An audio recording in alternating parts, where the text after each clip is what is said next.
ओम नमः शिवाय। आज हम विंध्येश्वर संहिता का अध्याय 21 और 22 पढ़ेंगे। पार्थिव पूजा की महिमा, शिव नैवेद्य भक्षण के विषय में निर्णय तथा विल्लभ का महामात्य। तदंतर ऋषियों के पूछने पर किस कामना की पूर्ति के लिए कितने पार्थिव लिंगों की पूजा करनी चाहिए, इस विषय का वर्णन करके सूत जी बोले, महर्षियों, पार्थिव लिंग की पूजा कोटि कोटि यज्ञों का फल देने वाली है। कलयुग में लोगों के लिए शिवलिंग पूजन जैसा श्रेष्ठ दिखाई देता है, वैसा दूसरा कोई साधन नहीं है। यह समस्त शास्त्रों का निश्चित सिद्धांत है। शिवलिंग भोग और मोक्ष देने वाला है। लिंग तीन प्रकार के कहे गए हैं, उत्तम, मध्यम और अध्यम। जो 4 अंगुल ऊंचा और देखने में सुंदर हो तथा वेदी से युक्त हो, उस शिवलिंग को शास्त्रज्ञ महर्षियों ने उत्तम कहा है। उससे आधा मध्यम और उससे आधा अधम माना गया है। इस तरह 3 प्रकार के शिवलिंग कहे गए हैं, जो उत्तरोत्तर श्रेष्ठ हैं। ब्राह्मण, क्षत्रिय, वैश्य, शूद्र अथवा विलोम संकर कोई भी क्यों ना हो, वह अपने अधिकार के अनुसार वैदिक अथवा तांत्रिक मंत्र से सदा आदरपूर्वक शिवलिंग की पूजा करे। ब्राह्मणों, महर्षियों, अधिक कहने से क्या लाभ। शिवलिंग का पूजन करने में स्त्रियों का तथा अन्य सब लोगों का भी अधिकार है। द्विजों के लिए वैदिक पद्धति से ही शिवलिंग की पूजा करना श्रेष्ठ है, परंतु अन्य लोगों के लिए वैदिक मार्ग से पूजा करने की सम्मति नहीं है। वेदज्ञ द्विजों को वैदिक मार्ग से ही पूजन करना चाहिए, अन्य मार्ग से नहीं।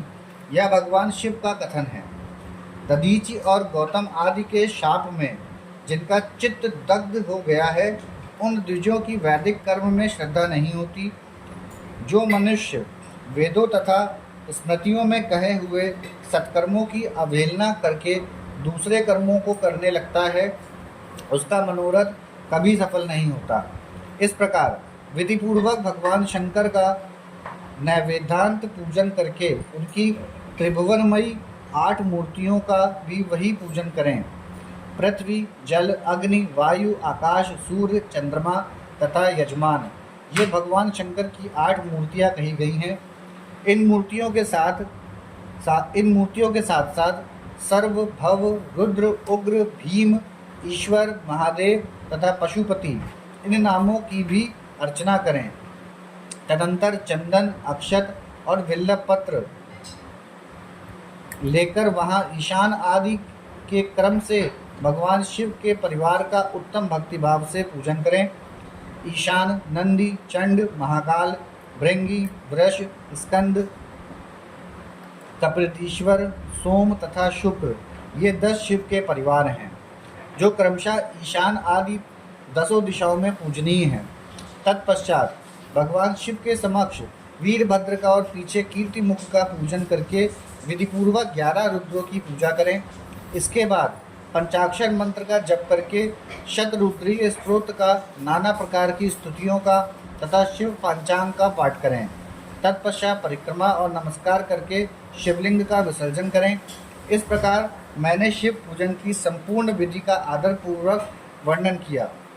रात्रि में देव कार्य को सदा उत्तराभिमुख होकर ही करना चाहिए। इस प्रकार शिव पूजन भी पवित्र भाव से सदा उत्तराभिमुख होकर ही करना उचित है।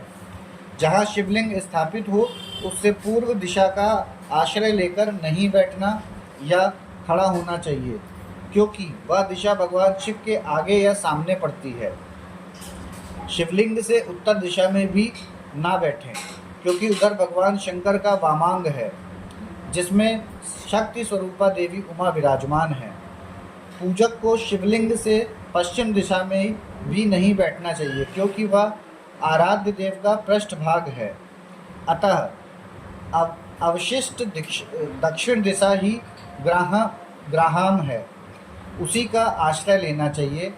तात्पर्य यह है कि शिवलिंग से दक्षिण दिशा में उत्तराभिमुख होकर बैठे और पूजा करे। विद्वान पुरुष को चाहिए कि वह भस्म का त्रिपुंड लगाकर, रुद्राक्ष की माला लेकर तथा विल्लभ पत्र का संग्रह करके ही भगवान शंकर की पूजा करे, इसके बिना नहीं।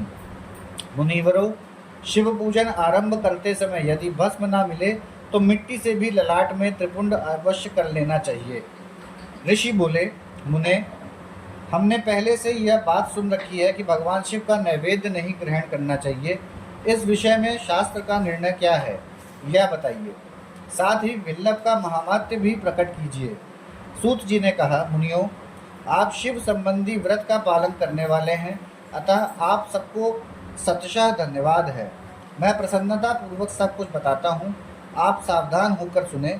जो भगवान शिव का भक्त है, बाहर भीतर से पवित्र और शुद्ध है, उत्तम व्रत का पालन करने वाला तथा दृढ़ निश्चय से युक्त है, वह शिव नैवेद्य का अवश्य भक्षण करे। भगवान शिव का नैवेद्य अग्राह्य है, इस भावना को मन से निकाल दें। शिव के नैवेद्य को देख लेने मात्र से भी सारे पाप दूर भाग जाते हैं। उसको खा लेने पर तो करोड़ों पुण्य अपने भीतर आ जाते हैं। आए हुए शिव नैवेद्य को सिर झुकाकर प्रसन्नता के साथ ग्रहण करें और प्रयत्न करके शिव स्मरण पूर्वक उसका भक्षण करें। आए हुए शिव नैवेद्य को जो यह कहकर कि मैं इस दूसरे समय में ग्रहण करूंगा, लेने में विलंब कर देता है, वह मनुष्य निश्चय ही पाप से बन जाता है। जिसने शिव की दीक्षा ली हो, उस शिव भक्त के लिए यह शिव नैवेद्य अवश्य भक्षणीय है, ऐसा कहा जाता है। शिव की दीक्षा से युक्त शिव भक्त पुरुष के लिए सभी शिवलिंगों का नैवेद्य शुभ एवं महाप्रसाद है, अतः वह उसका अवश्य भक्षण करे। परंतु जो अन्य देवताओं की दीक्षा से युक्त है और शिव भक्ति में भी मन को लगाए हुए हैं, उनके लिए शिव नैवेद्य भक्षण के विषय में क्या निर्णय है, इसे आप लोग प्रेम पूर्वक सुने।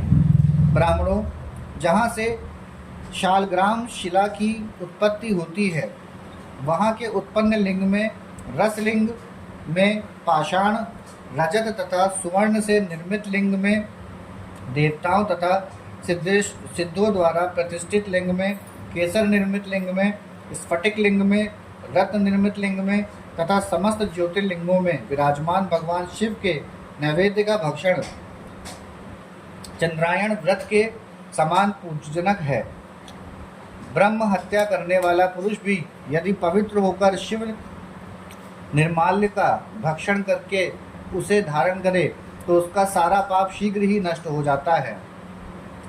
पर जहाँ चंड का अधिकार है, वहाँ जो शिव निर्माल्य हो उसे साधारण मनुष्य को नहीं खाना चाहिए। जहाँ चंड का अधिकार नहीं है, वहाँ के शिव निर्माल्य का सभी को भक्ति पूर्वक भोजन करना चाहिए। बाणलिंग, लोह निर्मित लिंग, सिद्ध लिंग, स्वयंभुलिंग, इन सब लिंगों में तथा शिव की प्रतिमाओं में चंड का अधिकार नहीं है। जो मनुष्य शिवलिंग को विधिपूर्वक स्नान कराकर उस स्नान के जल का 3 बार आचमन करता है, उसके कायिक, वाचिक और मानसिक तीनों प्रकार के पाप यहाँ शीघ्र नष्ट हो जाते हैं। जो शिव नैवेद्य पत्र, पुष्प, फल और जल आग्रह है, वह सब भी शालग्राम शिला के स्पर्श से पवित्र, ग्रहण के योग्य हो जाता है। मुनीश्वरों, शिवलिंग के ऊपर चढ़ा हुआ जो द्रव्य है वह आग्राहम है। जो वस्तु लिंग स्पर्श से रहित है, अर्थात जिस वस्तु को अलग रखकर शिवजी को निवेदित किया जाता है, लिंग के ऊपर चढ़ाया नहीं जाता, उसे अत्यंत पवित्र जानना चाहिए। मुनिवरों, इस प्रकार नैवेद्य के विषय में शास्त्र का निर्णय बताया गया। अब तुम लोग सावधान हो, आदर पूर्वक बिल्लव का महात्म्य सुनो। यह बिल्लव वृक्ष महादेव का ही रूप है। देवताओं ने भी इसकी स्तुति की है, फिर जिस किसी तरह से इसकी महिमा कैसे जानी जा सकती है। तीनों लोकों में जितने पुण्य तीर्थ प्रसिद्ध हैं, वे संपूर्ण तीर्थ बिल्लव के मूल भाग में निवास करते हैं। जो पुण्यात्मा मनुष्य बिल्लव के मूल में लिंग स्वरूप अविनाशी महादेव जी का पूजन करता है, वह निश्चय ही शिव पद को प्राप्त होता है। जो बिल्लव की जड़ के पास जल से अपने मस्तक को सींचता है, वह संपूर्ण तीर्थों में स्नान का फल पा लेता है और वही इस भूतल पर पावन माना जाता है।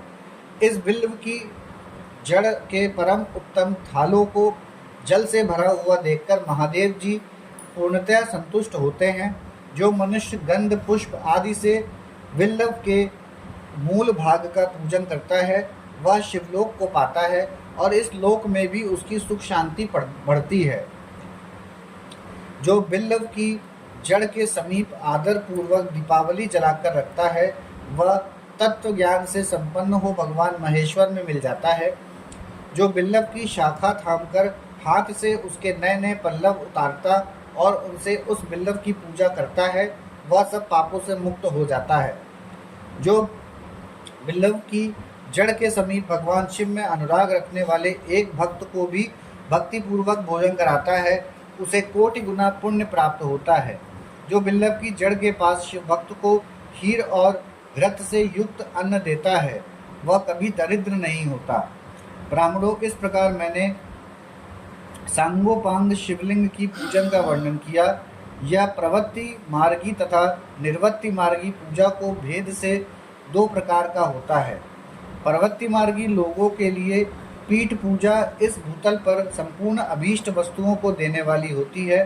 प्रवृत्त पुरुष सुपात्र गुरु आदि के द्वारा ही सारी पूजा संपन्न करे और अभिषेक के अंत में अगहनी के चावल से बना हुआ नैवेद्य निवेदन करें। पूजा के अंत में शिवलिंग को शुद्ध संपुट में विराजमान करके घर के भीतर कहीं अलग रख दे। निर्वृत्ति मार्गी उपासक को लिए हाथ पर ही शिव पूजन का विधान है। उन्हें भिक्षा आदि से प्राप्त हुए अपने भक्त भोजन को ही नैवेद्य रूप में निवेदित कर देना चाहिए। निर्वृत्त पुरुषों के लिए सूक्ष्म लिंग ही श्रेष्ठ बताया जाता है। वे विभूति से पूजन करें और विभूति को ही नैवेद्य रूप से निवेदित भी करें। पूजा करके उस लिंग को सदा अपने मस्तक पर धारण करें। यहाँ हमारा अध्याय 21 और 22 समाप्त होता है। ओम नमः शिवाय।